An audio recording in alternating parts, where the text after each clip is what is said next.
Okay, this little patch I like to call Euro 80s. It's kind of a glassy, clean thing on the bottom, and when you dig in, you get a kind of classic delayed lead sound. This is very useful for the working barroom guitar players. Got to cover the chordal stuff, and then every once in a while throw a little lick of embellishment. So very intuitive, very easy to play, and an example of using an input analysis to look at the ambient incoming signal level and change the downstream patch configurations.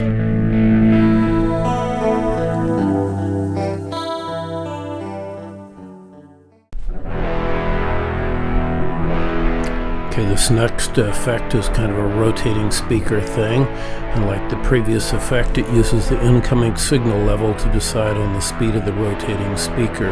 As you dig in and it speeds up a little bit, and as you back off it slows down. All these effects are going straight in.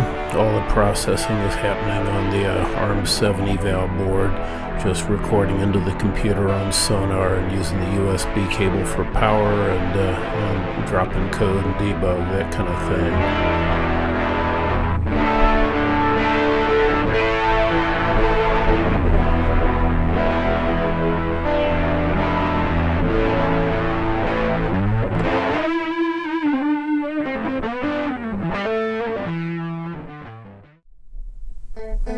This next one is an adaptive delay. It's a very simple, clean tone, so you can hear what's going on with the delay.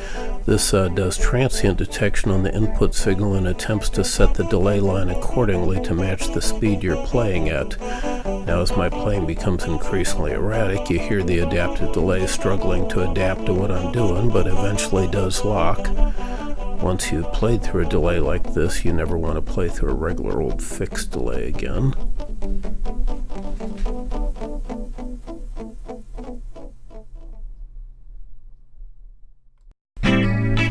This next clip's a little bit different. We're using a technique called autocorrelation to determine whether we're playing monophonically or polyphonically. This is useful when you got to dig in a little harder to play something like this funky riff, but then you want the effects chain to detect you're playing single notes and switch over. Okay, I call this one Bush Garden because it reminds me of the string of hits that Bush had in the mid-90s. Very distinctive square wavy tone on top, and when you back off it switches to just kind of a medium crunchy mid-rangey kind of thing, so you can play some rhythm, and then when the chorus hits you can go back into that big old fat juicy grunge rock kind of thing.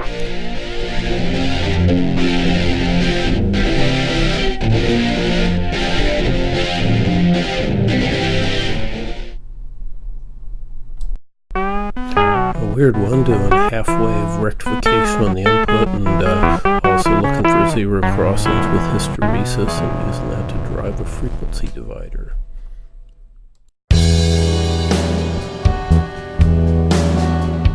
This last patch is a real simple one. We've got a glassy, clean thing into a lot of ambience, ping pong delay into a big reverb. The other side is pretty much a straight up crunch into a little bit of chorus. Again, a very useful tone for the working barroom guitar player who needs to bounce back and forth without a lot of fussing with pedals and stuff. So again, the trick is using all those extra cycles to do input analysis and figuring out what to do with the effects chain downstream so that the musician gets a more expressive experience and can control everything through the way they play their instrument.